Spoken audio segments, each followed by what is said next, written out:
بسم الله الرحمن الرحيم. أحمدك ربي على ما كان وأحمدك على ما يكون، وأصلي وأسلم على خير خلقك سيدنا محمد الأمين المأمون. وبعد، الحق سبحانه وتعالى حينما يريد أن يعطينا صورة غيبية يأتي لنا دائما بالأمر المحس. فهو يريد أن يعطينا الصورة الغيبية لنعلم نحن منزلتنا من الله، في قوله إني أعلم ما لا إني أعلم ما لا يعلمون، ونعلم أن جميع خلق الله مسخر لذلك الإنسان. ولماذا تكون هذه المسألة؟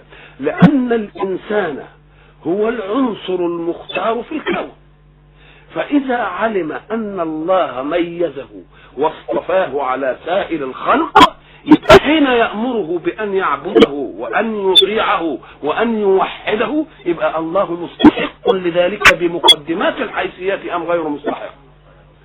بعد ذلك أراد الحق سبحانه وتعالى كما قلنا قبل أن يباشر آدم مهمته في الوجود، لم يشأ الله رحمة به أن يجعله يباشر مهمته بكلام نظري، لأن هناك فرق بين الكلام النظري والتجربة التطبيقية. قد تفهم الشيء نظريا، ولكنك حين تزاول تطبيقه عمليا يصعب عليك. وتستطيع كما قلت أن تعلم لاعب الكرة لعبة الكرة بكلام نظري؟ لا بد أن يزاولها حركيا. ساعة ما يزاولها حركي بنعلمه ازاي يلعب وبندربه. وكنا ساعة تدرب إنسانا على مهمة تريد منه المهارة فيها، يجب أن تضمن له كل شيء، تضمن له الإقامة، تضمن له أنه هو يعيش، تضمن له كل حاجة علشان تقدر تدربه على المهمة ثم تخرجه ليباشر المهارة. إذا فالفترة التي كانت في الجنة بالنسبة لآدم كانت تدريب على تطبيق المنهج العبودي، حتى إذا ما خرج إلى مهمته لم يخرج بمبدأ نظري، وإنما خرج بمنهج عملي تطبيقي. وقلنا إن قصة آدم في ذاتها تمثل كل زوايا الركب الرسالي في الدنيا، لأن مهمة الرسول أن يأتي بأمر وأن يأتي بنهي، وأن يحذرنا من شهوات نفوسنا، وأن يحذرنا من إغواء الشيطان. ولكن الذي خلقنا يعلم الغفلة منا، ربما غفل إنسان فصدر عنه ذنب يعلمه كيف يتوب ويستغفر. إذن فقصة آدم فيها كل هذه الأشياء، أمر ونهي وتحذير من الشيطان. وبعد ذلك علمنا أنه إذا غلبك نسيان أو غفلت غفلة ثم أذنبت ذنبا فإن الله لا يوصد بابه عليك، وإنما يفتح لك باب وفتح باب التوبة للخلق أمر عليه عمارة الكون كله في عالم الصلاح والجمال. ليه؟ لأن الذي يذنب ذنبا لو أن الله لم يفتح له باب التوبة وصدق عليه بمجرد ذلك الذنب، ماذا يكون موقف المذنب؟ إنه سيستشري في الذنوب، لأن المسألة خلاص انتهت. ولكن حين يفتح له باب التوبة يعطيه لونا من التراجع إلى أن يصير إلى منهج الحق. لو لم يكن ذلك لكان كل من أذنب ذنبا سيتكرر منه الذنب كل يوم ويشقى العالم بذنوب العالم. فالحق سبحانه وتعالى ماذا قال؟ يا آدم اسكن أنت وزوجك الجنة. دي فترة التدريب بقى. ربنا قال يا آدم اسكن أنت وزوجك الجنة وكلا منها رغدا حيث شئتما ولا تقربا هذه الشجرة فتكونا من الظالمين. اسكن أنت وزوجك الجنة، ده كلام طيب. وبعدين ضمن لهم الحياة، كلا منها رغدا حيث شئتما. وبعد ذلك أمر اسكن خلاص. وبعدين لا تقربا هذه الشجرة، هذا هو النهي. وهل كل رسالة من رسول إلا أمر ونهي؟ افعل ولا تفعل، هذه العنصر. وضمن لهم ايه؟ الحياة رغدا اسعد حيث ايه شئتم، ولا تقربا هذه الشجرة، هذه معناه الايه؟ النهي، لأنكم إن قربتم هذه الشجرة تكونان من مين؟ من الظالمين لأنفسكم. هذه كل الرسالات جايه لهذا الايه؟ لهذا المعنى. نمسك بقى العبارات لفظ لفظ كده. ساعة يقول الله قلنا، تجد انه ياتي بضمير ما نقولش الجمع لان الله واحد احد، ولكنها يسمونها نون الكبرياء ونون التعظيم. نون الكبرياء ونون الايه؟ اذا فكل امر يحتاج حدثا فعليا ربنا يجيب نون الكبرياء ونون التعظيم. ليه؟ لان كل فعل من الافعال يحتاج الى مواهب شتى والى صفات متعدده علشان تعمل ايه؟ عشان تنشئ الفعل. انت عايز تعمل اي حاجه تبقى يقتضي منك قدره ويقتضي منك علم ويقتضي منك حكمه ويقتضي منك كل حاجه. اذا فساعتها جاء بنون الكبرياء انه متكبر وانه عظيم على كل هذه الاحداث.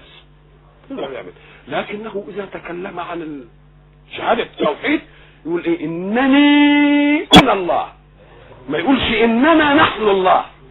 ليه؟ لانه عايز توحيد، عايز ايه؟ اذا ففي صدد التوحيد ياتي بضمير الافراد واحد احد، في صدد العمليات الحدثيه يجيب ايه؟ نحن بنيناها وانا لموسعون. ليه؟ ام قال لك لانها عايزه صفات ايه؟ صفات كتير عشان تتكتف وتعمل العمليه دي. ولذلك لما يجي الحق سبحانه وتعالى يمتدح ابراهيم عليه السلام يقول ايه؟ ان ابراهيم كان امه. ايش معنى امه؟ يعني جامع لكل خصال الخير اللي ما تجتمعش الا في امه. يبقى ده متميز بالصدق، وده متميز بالشجاعه، وده متميز بالحلم، وده متميز بايه؟ ما فيش واحد بيتميز بالكمالات كلها. يقول اهو ابراهيم ده كان ايه؟ كان امه، يعني جامع لايه؟ جامع لكل خصال الايه؟ لكل خصال الخير. قلنا يا ادم، احنا قلنا ان ادم العلم اسمه كده من السمره او مش من السمره، قلنا ما يشترطش في الاسم انه يكون واخد اشتقاقه، يعني يبقى ادم يعني ايه؟ اسم علم على هذا المسمى اللي هو اول ايه؟ اللي هو اول خلق الله. اسكن، كلمة اسكن دي ساعة ما تسمعها عايزة عنصرين اثنين، الهدوء والاطمئنان. دي معنى ايه اسكن؟ اسكن يعني ايه؟ الهدوء والاطمئنان. ومنه اخذ اسم السكن بسكون الكاف. السكن ده تطلق على الزوجة وعلى الاولاد، والسكن على المكان اللي انت ساكن فيه. يبقى كله مأخوذ من الايه؟ من الهدوء والاطمئنان على الاول. اذا فاذا فقد اي مكان عنصرا من هذين العنصرين لا يعتبر سكن، ما يعتبرش. ان فقد الهدوء ما نقولش عليه ايه؟ ان وجد الهدوء ولم يوجد الاطمئنان يبقى ما يكونش عليه سكن. يبقى لازم العنصرين. حين تنظر الى فسادات الدنيا في بيوتها تجد اختلال، يا العنصرين يا عنصر من دول مختلف. يجي الرجل تعبان من عمله فيدخل في البيت فيجد ايه؟ غلبة وضوضاء وصراخا وهو يريد ان يستريح. يبقى فقد عنصر الهدوء، فقد عنصر الهدوء. ومعنى الاطمئنان ان قلبك ما تجيش وساوس ولا مخاوف من انها ساعة يخرج يفتح النافذة او تقف في البلكونة او بتمشي او بتخرج او الى اخره. يبقى مفقود عنصر ايه؟ او بتخونه في ارزاقه او الى اخره. يبقى فقد عنصر ايه؟ وان كان ساعة يدخل لا يجد صوتا ويجد هدوءا، انما فقد عنصر ايه؟ يبقى في عمله بره وقلبه مشغول بايه؟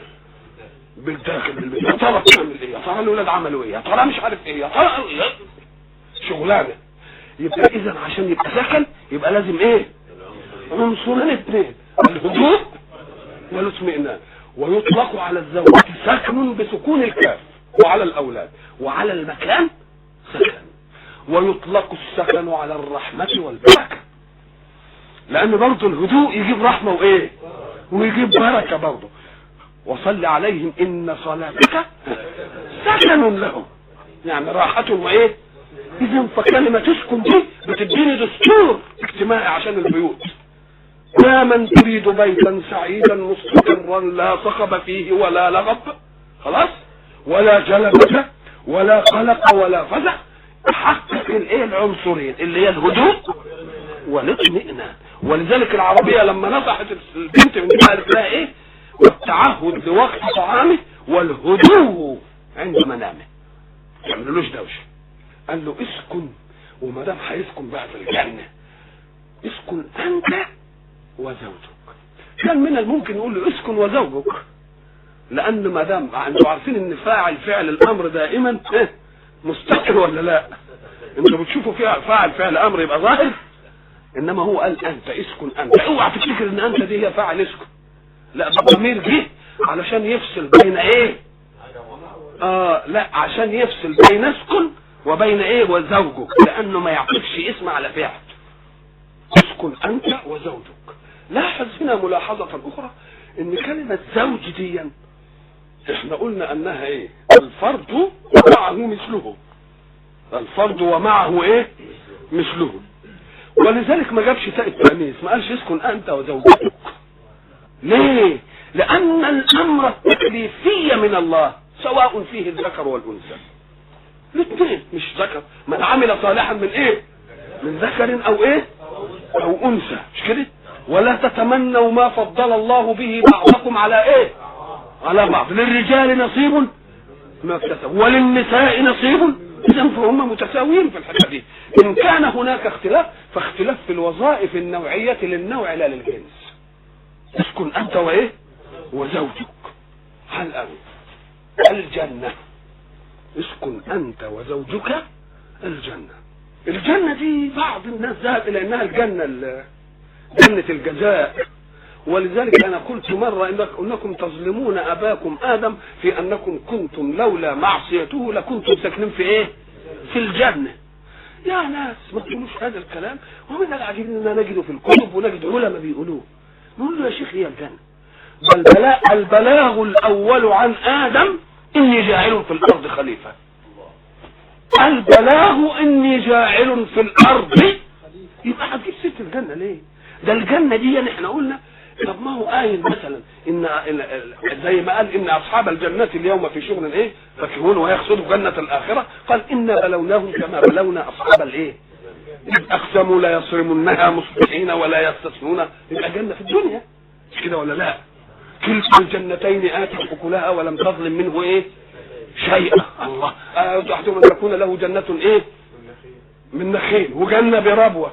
اذا فالجنه تطلق على المكان اللي فيه شجر، الشجر ده كثيف حتى انه يستر من دخل فيه، لان مادة الجيم والنون تدل على الستر كلها. جنون لان عقله ايه غايب، مش كده؟ جنة لانها تاخذ انسان من ضربة السيف والعدو، مش كده؟ جنة شجر كثيف ملتف بحيث الذي دخل فيه ايه يستر كويس. وبعدين قال ان لك الا تجوع فيها ولا تعرى وانك لا تظمأ فيها ولا ايه ولا تضحى. دي عناصر الايه؟ عناصر الايه؟ الحياه التدريبيه، عناصر الحياه التدريبيه. فكيف تقول انها جنه الاخره؟ وهل جنه الاخره فيها تكليف؟ قل ولا تاكل. طب جنه الاخره الذي دخلها يخرج منها؟ جنه الاخره تقع فيها معصيه ما دام ما فيهاش تكليف؟ ما يمكنش ما تكونش ابدا. يبقى اذا دي الجنه هي المكان اللي احنا بنقول ايه اعددناه لمن ندربه على عمل فيه مهاره، ضمننا له المكان وضمننا له الراحه وضمننا له الهدوء وضمننا له الاطمئنان، لا يشتغل حتى باعداد طعامه ونعمل له كل حاجه علشان احنا عايزينه ايه في مهاره. فاذا اخطا في التدريب يؤدب ام يقوم؟ يقوم بس، انما ما نلقيش عليه عقوبه، مش كده؟ لسه بيتدرب. لكن لما نطلعه بقى، انا ضربت مثل قلت ان المعلم يظل طيلة العام يلقن تلاميذه الدرس ثم يصنع لهم مثلا بعض الاختبارات، فيأتي بالقلم الاحمر ليصوب الخطأ، يحط خط احمر تحت ايه وبعدين يكتب الايه الصح. لكن في ساعة الامتحان في الجواب بيتعلم على الخطأ ويعمل له الصح؟ لا، هنا التحديد بعد احنا هنسقطه او ننجحه. يبقى اذا فترة التدريب الذي يخطئ فيها يصوب ولكنه لا يؤدب. في فرق بين ايه؟ بين الاثنين. يبقى اذا الجنة هي جنة ايه؟ مكان فيه كل اسباب الايه؟ الحياة. فقال ربنا لآدم اسكن انت ايه؟ وزوجك الايه؟ الجنة. ولا تقربا وكلا منها رغدا. الاول وكلا منها رغدا حيث شئتما. الرغد السعة في العيش بدون مشقة بدون تعب. ما هو اصله قاعد في التدريب، هيبقى قاعد في التدريب ونقول له اشتغل عشان تجيب تاكل؟ لا، يبقى هيبقى رغد من غير ايه؟ من غير مشقة. يبقى كلها منها ايه؟ رغدا. وبعدين حيث ايه؟ حيث شئتما. كلمة حيث شئتما دي يبقى تفهم انها الوان متعددة. ما دام بقول له كل اللي شئته، بالله انا ما فيش قدام ابني الا طبق الفول واللي جيب العيش، اقول له كل ما شئت؟ لا، ما ينفعش. ساعة ما اقول ما شئت دي يعني يبقى معناها انه ايه؟ انه في اصناف كتير او متعددة. قال لك طب ودي ايه مدخلها؟ قال لك ده مدخلها في ايراد الهدوء والاطمئنان. ليه؟ قال لي من الجائز انه لو انه صنف واحد مهما كان له تميز يجي في يوم من الايام تقول انا عايز رنجة يا اخي، مش عايز اكل الرومي دي، نفسي اكل رنجة، نفسي اكل شوية فول، نفسي اكل شوية طعمية. يوم يجيب له كل ما يمكن للنفس ان تشتهيه في اي وقت من الاوقات، قول له قدامك اهو كل اللي انت عايزه. لان احوال النفس في استطابة اي لون من الطعام واحوال النفس في طلب المتناقضات متعددة. مرة يعوز حاجة حلوة، مرة يعوز حاجة حادقة، ومرة يعوز حاجة حرقة، وما انفع. يبقى ايه لما قالكوا رغدا حيث ايه؟ شئتما ولا تقربا هذه الشجرة. القرب ده ايه معنى القرب؟ القرب ده مرة تكون قرب الشيء قربا يعني مكانه قريب يعني منك، ومرة تقول قرب قربانا. شوفوا عشان تفهمون دقة لغتكم وازاي كل لفظ جاي في مصرعه. ساعة تنظروا الى القرب المكان تقول قرب قربا، فان كان القرب فيه تداخل ما يبقاش قرب، ما تنفعش. يوم قربانا. ولذلك لما الراجل يقول لك لما يروح ناحيه امراته ما نقولش قرب منها قربا، وانما قرب منها ايه؟ قربانا. وساعة تقدم شيئا لله يقول عليه ايه؟ قربان. لكن متداخل في نطاق الايه؟ العبوديه. ودي من دقه اللغه الايه؟ اللغه العربيه. مش في مجمل المعنى قد يكون الاجمال واضح، انما في تفصيل المعنى غير. مثلا تقول ايه؟ نظره، وبعدين تقول زي رآه، وزي لمحه، وزي رمقه، وزي لحظه. نقول له لا، دي في الرؤيه العامه، انما كل لفظ له ايه؟ رآه بجمع عينه، ولحظه بمؤخر الموقع، ورمقه عن بعد. يبقى حسب النظره لها لفظ يؤديه. زي ما قلنا في قعد وجلس، انت بتقول المعنى واحد كده ده سطحيا، انما قعد لابد ان يكون عن قيام. كان قائما فقعد، انما جلس تقول كان مضطجعا فجلس. يبقى دي لها معنى ودي ايه؟ لها ايه؟ لها معنى من دقة الايه؟ اهديك قرب قربا غير قرب ايه؟ قربانا، وغير القربان اللي بيتقدم ايه؟ بيقدمه للايه؟ للآلهة. كل مثلا انت حين تجوع، ما هو الجوع؟ الجوع هو الشوق الى الطعام، مش كده؟ اشتهاء الطعام يعني، مش كده؟ يبقى اسمه ايه ده؟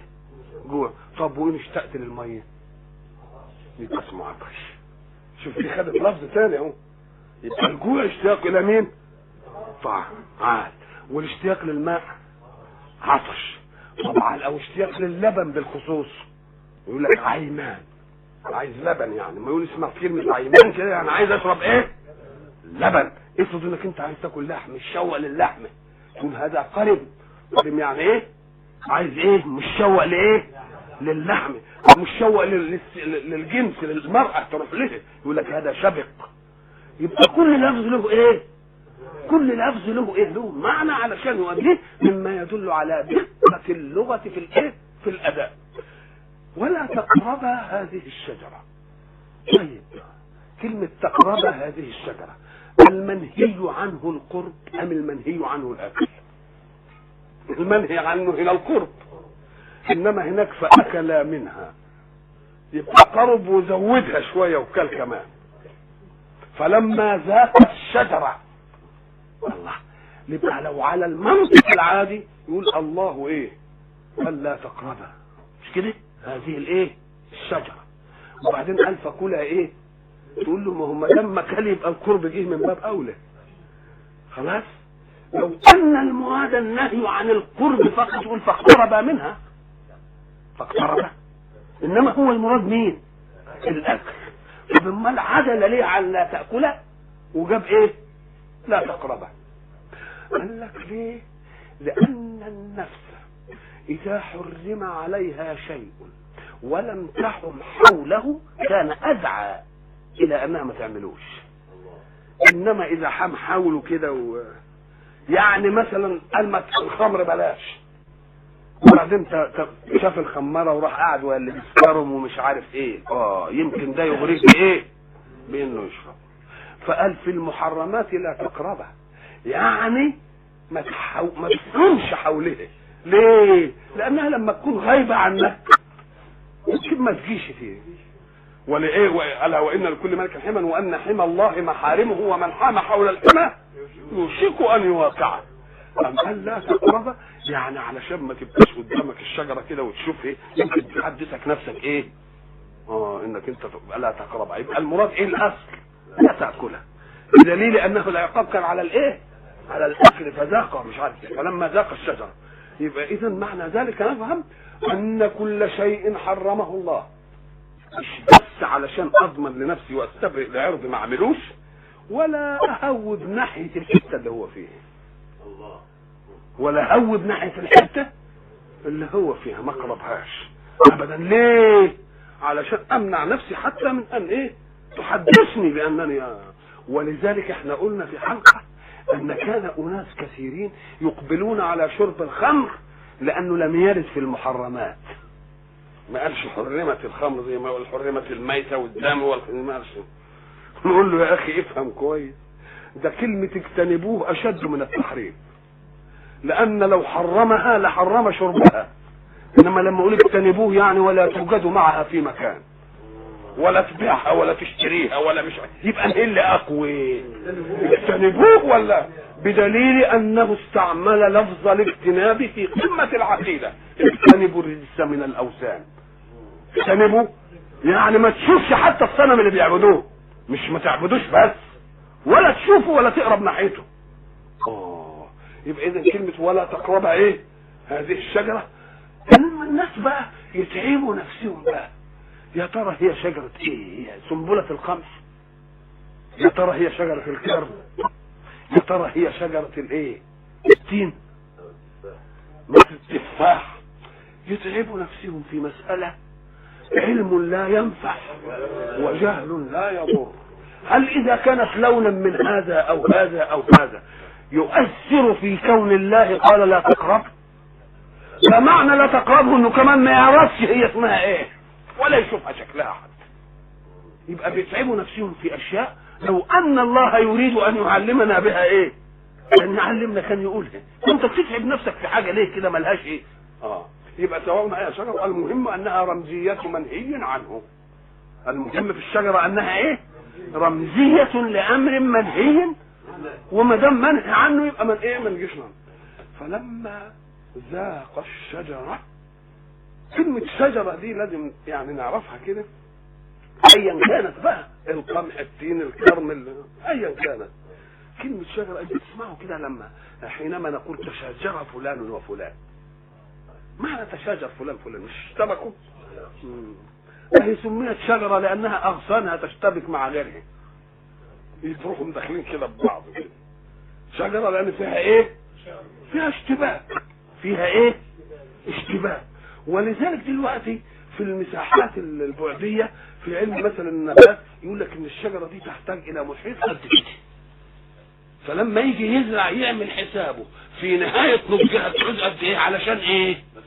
عشان لان معنى التشابه ان كل واحده من الشجره يريد حيزا تطلبه شجرة اخرى. وهو ده الخلاف اللي بين الناس. بيتخانقوا على ايه؟ هما بيتخانقوا على ايه؟ مش على حاجة انت تحب ان تكون لك وهو يحب ان تكون له.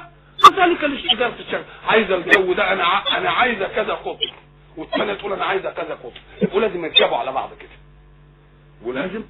فلما ذاقوا الشجرة فكلا منها رغدا ايه حيث شئتما ولا تقربا هذه الشجرة فتكون ايه من الظالمين. ما معنى الظلم؟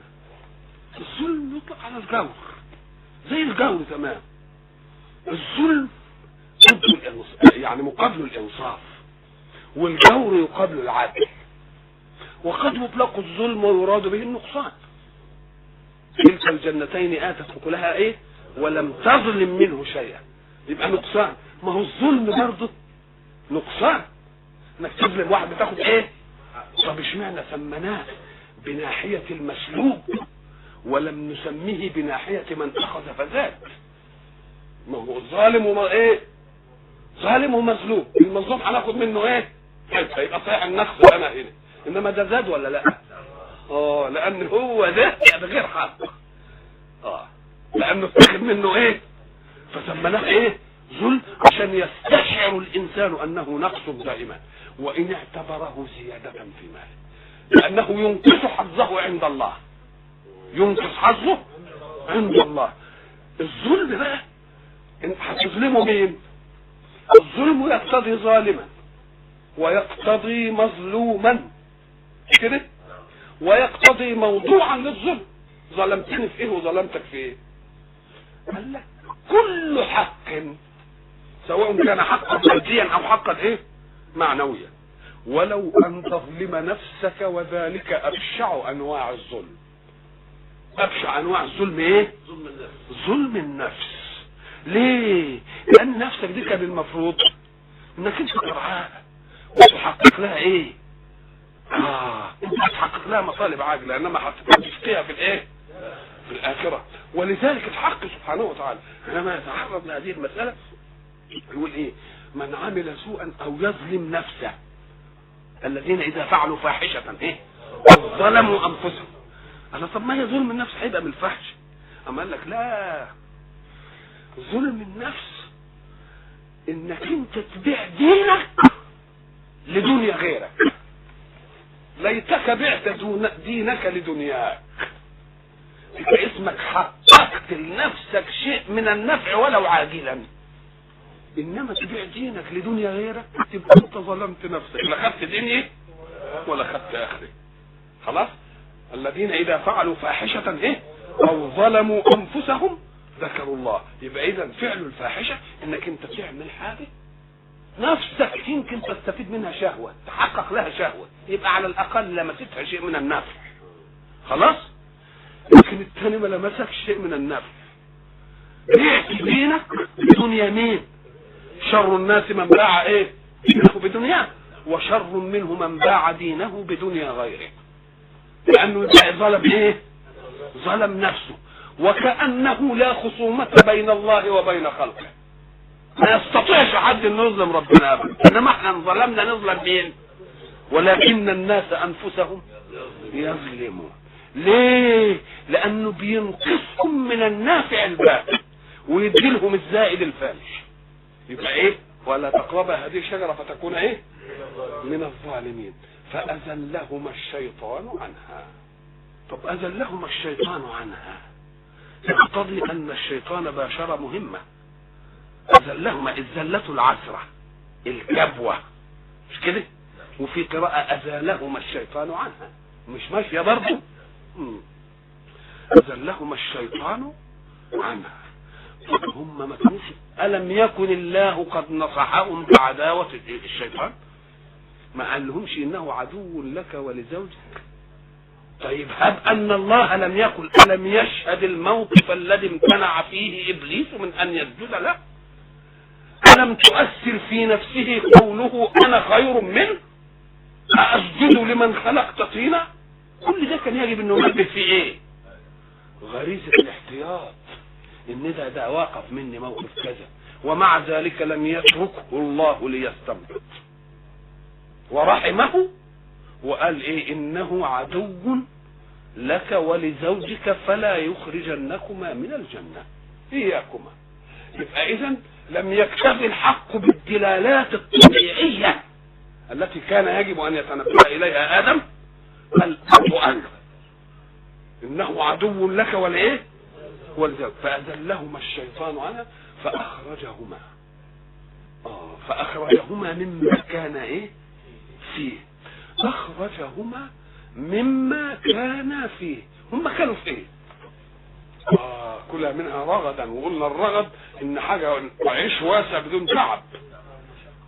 يبقى كان يأكلان زي ما قلنا بياخدوهم للتدريب، ما بيحملوش هم حاجة، ما بيعملوش ابدا اي حاجة الا العملية اللي هم مطلوب منهم انهم يبدوا فيها مهارة. واخرجهما من ايه كمان؟ من الهدوء ومن الاطمئنان، مش كده؟ ولذلك هتيجي في آية ثانية تخدمنا برضه تقول ايه؟ فلا يخرجنكما من الجنة ايه؟ فتشقى. وقلنا احنا في مرة كلمة فتشقى دي على القياس الاسلوبي كان نقول لا يخرجنكما اثنين من الجنة فتشقيا، كده ولا ايه؟ لا يخرجنكما من الجنة فايه؟ يعني تشقياني اثنين، لكن هو قال تشقى. دي لفتتنا لفتة اجتماعية الى مهمة الرجل ومهمة المرأة، لان ربنا قال في مهمة المرأة الاولى ليسكن اليها، ولا يسكن الا المتحرك، ما يكونش ساكن بره ويجي يسكن هنا.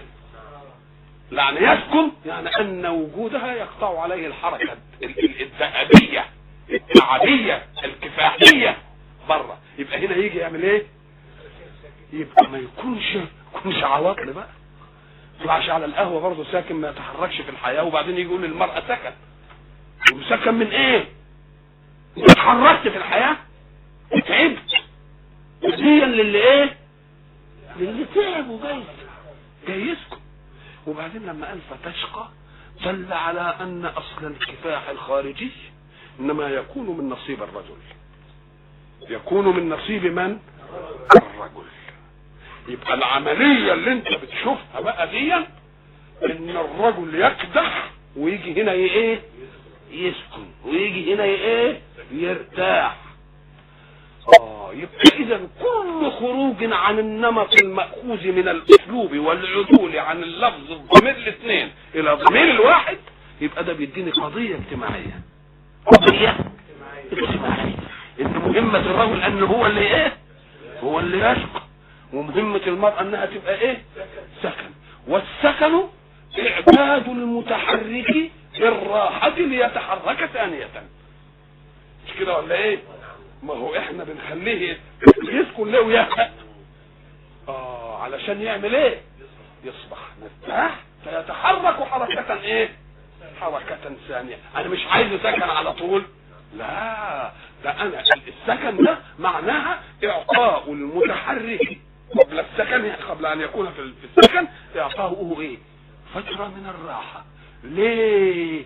ليستأنف الحركة من جديد، وبعدين يجي ايه؟ يجي يسكن. يبقى اذا لما يجي العالم بقى يغير هذا النظام نقول له انت اللي بتتعب نفسك وبتتعب الدنيا وانت بتشقي وبتشقيها، ويجوز ان يكون صعبان عليك انك انت تكدح في الحياة وهي قاعدة. هي لو تفرغت لمهمتها في البيت لم تجد وقتا ابدا لاي حاجة. لما تيجي لها بالليل وعايزة تؤنسك تقول لك سيبني انا اريد ان ارتاح، لان عملها ايه؟ عملها كتير. فاذا قول الحق سبحانه وتعالى فلا يخرجنكما من الجنة فتشقى كلام مسبق وانذار، لان الشيطان لن يدعكما، هيوسوس. ومما يدل على ان الحق سبحانه وتعالى كان ولا بد ان يقول لهما ايه؟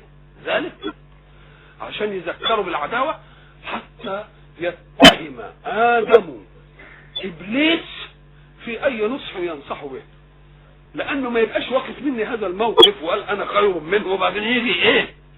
لأنه إذا قال أنا خير منه فسيعمل جاهدا على أن تظل الخيرية له، مش كده ولا لا؟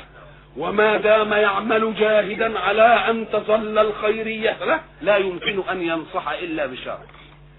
مش ممكن. لا أنا بقول أنا أحسن منه، أنا متقدم عنه في الفصل، أنا ترتيب الأول وهو ترتيبه الثاني، وبعدين يجي في الامتحان وبعد ذلك يجي سؤال أقوم أديله هو عشان يزيد عني درجتين. لا مش ممكن.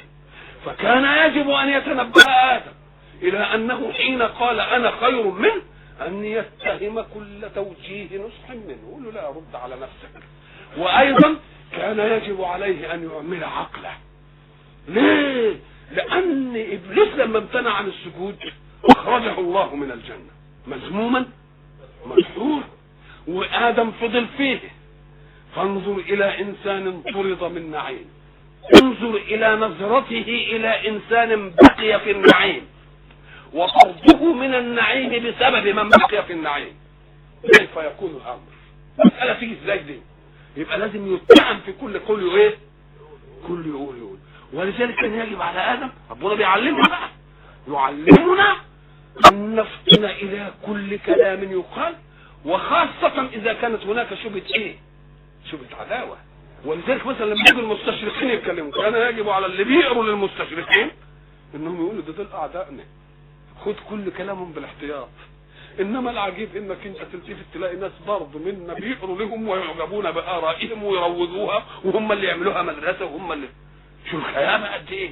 ده كان يجب انك انت ايه؟ تحتاط زي ما ربنا قال انه عدو لك ولزوجك. ثم يا اخي تعالى، طب ده ربنا لما جه يتكلم عن المسألة دي وجه الوسوسة التي وسوس بها، ما هنا الوسوسة ما جاتش قصة البقرة، ما جاتش، انما جات في حتة ايه؟ وسوس لهم ايه؟ الشيطان. قال يا آدم ان ربنا ما نهاكوش عن هذه الشجرة الا ان تكون ملكين، هذه واحدة، وقال له انا ادلك على شجرة الخلد، مما يدل على ان الاغراء والاغواء متعدد. يجي له من ناحية ما يخلصش منها، يقوم يجي له من ايه؟ من ناحية ايه؟ من ناحية اخرى. اهي عملية الشيطان بقى اللي قلنا عليها، انت تفرق بين شهوة نفسك وبين وسوسة الشيطان بايه؟ ان وسوسة النفس بمعصية تصر على المعصية من نفسها، هي انا عايز ده ايه؟ يبقى واحد كامل في كل ناحية وعنده نقطة ضعف في اي ناحية، نفسه تلقى عليه فيه، مش كده؟ نفسه تلقى على معصية بايه؟ بخصوصها لا تحيد عنه. انما الشيطان مش كده، الشيطان يريدك عاصيا على اي لون، فان امتنعت عليه في لون من المعصية يجي لك من ناحية تانية. اهي دي اللي موجودة بقى. مرة قال ايه؟ ادلكم على شجرات الخلد وملك لا يبلى، ما نفعتش. قال ما نهاكما ربكما عن هذه الشجرة الا ان تكون ايه؟ ملكين، او تزود على انهم يبقى طيب كان يجب بقى على ادم، واحنا اللي يجب نستفيد من ساعته قال له ذلك، يقول له طيب يا اخي اذا كنت انت عارف شجرة الخلد وكنت انت عارف ان دي تبقى ملك، الله طب ما كنت رحت من ورا ربنا كده وكلت من الشجرة دي عشان تبقى خالد وتبقى ملك وتبقى كل حاجة. يبقى اذا ما كانتش تنفع دي، ما كانش يصح انها ايه؟ انها تيجي. ولذلك ايوه الا ان تكون ملكين او تكون ايه؟ من الخالدين. يبقى دي لون الايه؟ الوسوسه اللي ايه؟ اللي وسوسه.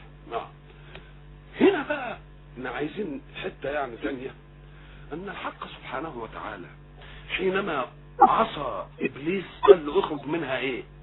مذموما مدحورا، مش كده؟ ولما عصى ادم العصيان جه في صور متعدده بس بايه؟ باشكال مختلفه، مره معصيه ومره ايه؟ نسيان. ولقد عهدنا الى ادم من قبل فايه؟ ومره يقول ايه؟ وعصى ادم ربه. طب هو عصيان ولا نسيان؟ العلماء لما يجوا عمل الحكايه عشان ما يبقاش لا يوجد تضارب في القران، وحاشا ان يوجد تضارب، يوم يقول لك النسيان امه محمد هي اللي اعفيت منه، انما كان النسيان ايضا معصيه. النسيان كان معصيه، ولذلك النبي عليه الصلاه والسلام يقول رفع عن امتي الخطأ والنسيان وما استكرهوا عليه. الخطأ والنسيان وما استكرهوا ايه؟ فكأن النسيان قبل ذلك لم يكن ايه مباح او يعفي، يبقى كان ايه معصية، يبقى نسي وعصى يبقى قد بعضها ولا لا؟ واسأل الله ان يجمعنا في لقاء اخر لنشرح هذا الموضوع ونعطيه حقه، والى اللقاء ان شاء الله.